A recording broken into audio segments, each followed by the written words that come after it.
Welcome to Nick's Talk, a talk about current topics in society and where the future will take us. All done by me, Nick.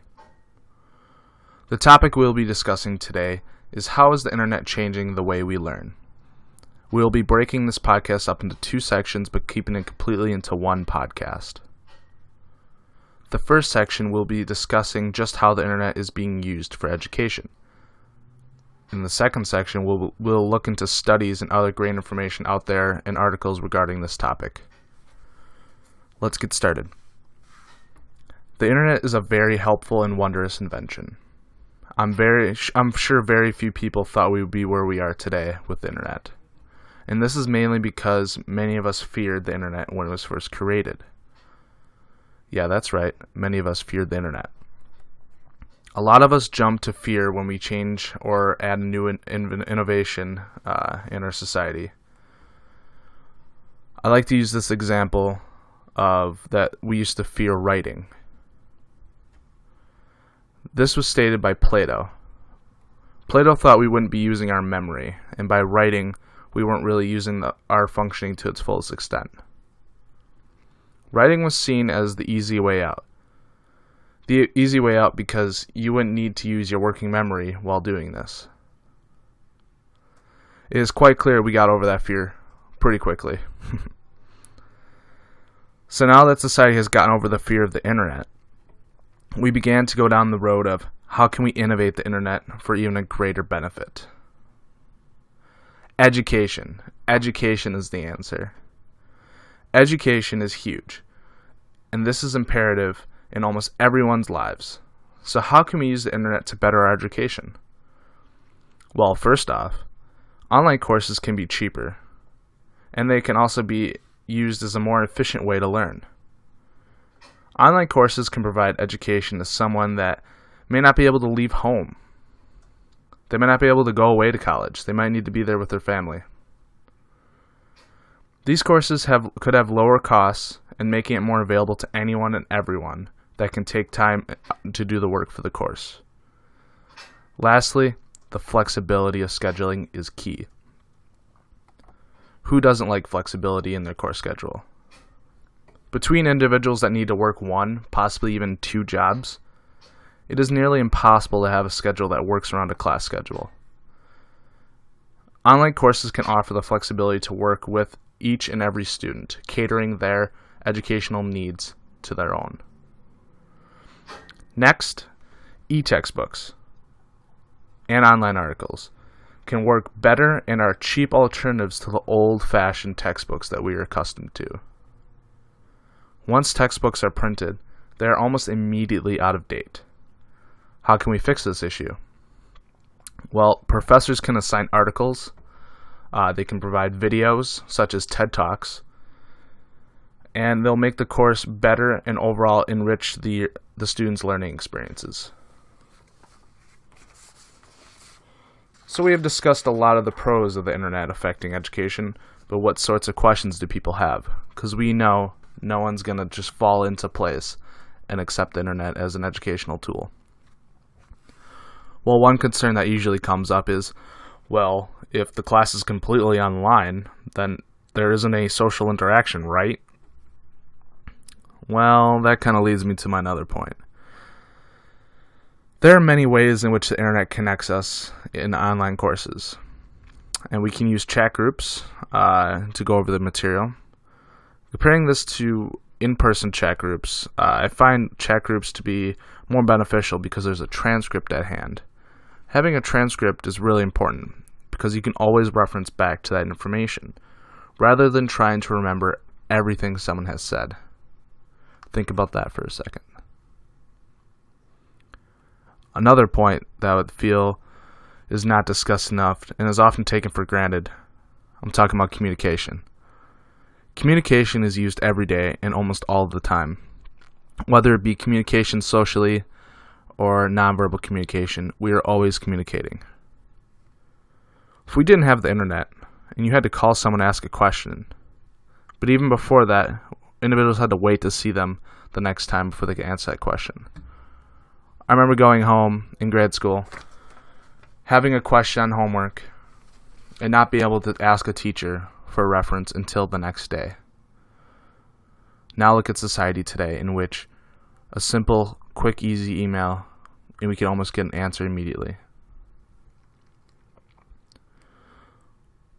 With the internet, we can immediately connect with an individual to ask questions, like I said, through email. But another idea I'd like to mention is video conferencing, video chat. You can immediately video chat with your professor and ask questions that you need to via the internet. Now that's something crazy to think about. All of this information has been bettered through the internet. So why stop there? Let's move on to the second part of the podcast. Now let's shift over to some statistics and numbers behind what is just going on with the internet affecting the way we learn. An article I came across from The Atlantic, written by Nicholas Jackson, discusses just how the internet is changing the way we learn. First off, education is massive. So massive that the industry itself roughly is worth $7 trillion. On the surface, we are presented with percentages that 30% of students in the U.S. will fail out of high school.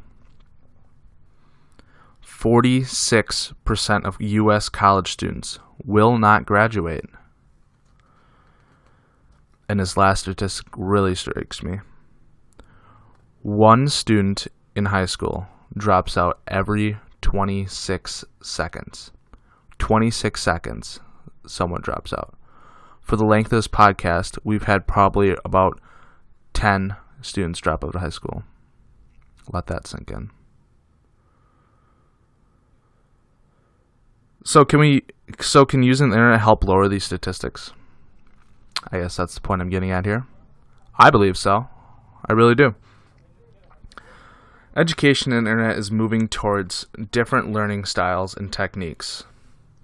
Specifically, we're moving towards game-based learning and starting to focus on personalized learning environments. I love playing games as much as the next guy. So why not integrate that into education? Add a competitive side to that. Learning can be fun, and the internet acts as a medium needed to heighten fun in education.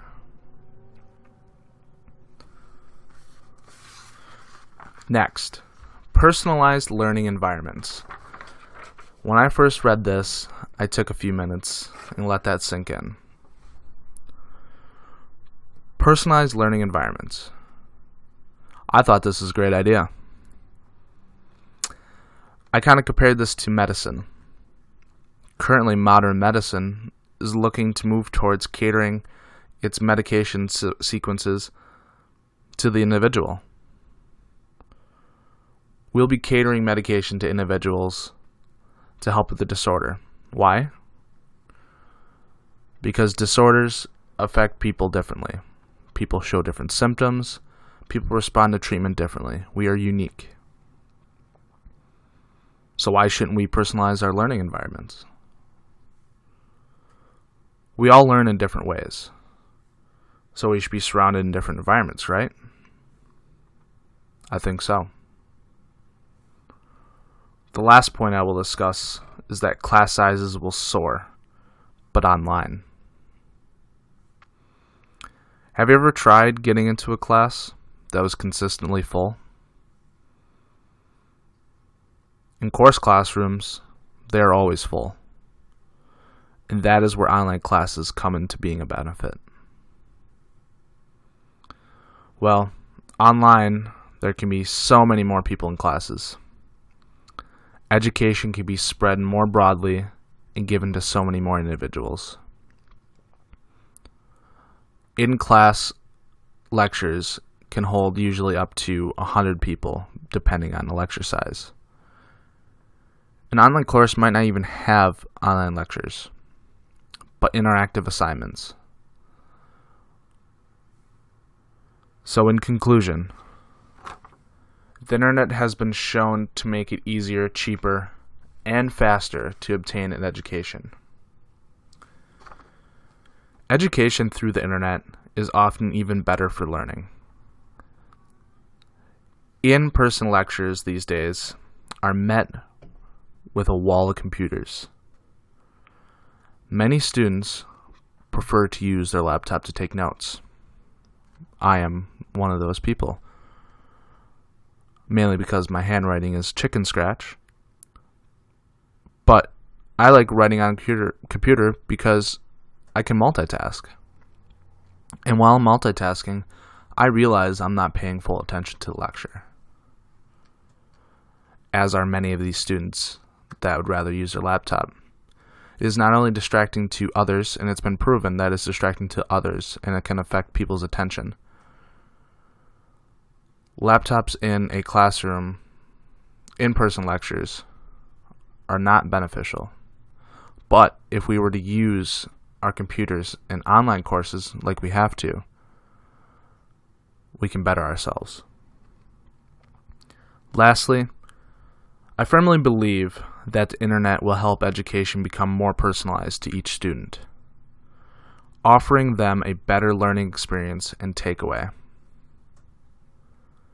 All in all, the internet is our future, and it'll continue innovating and changing the way we learn. Thank you so much for listening, and we'll catch you next time on Nick's Talk. Peace.